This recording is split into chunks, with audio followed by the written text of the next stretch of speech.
got the shoe. We got the color. It's taped off. Let's go.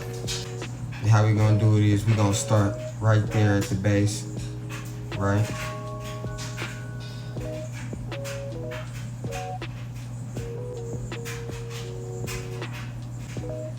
Y'all don't have to worry about staying in the lines too much. As long as you taped off everything that you don't want painted, you're really good.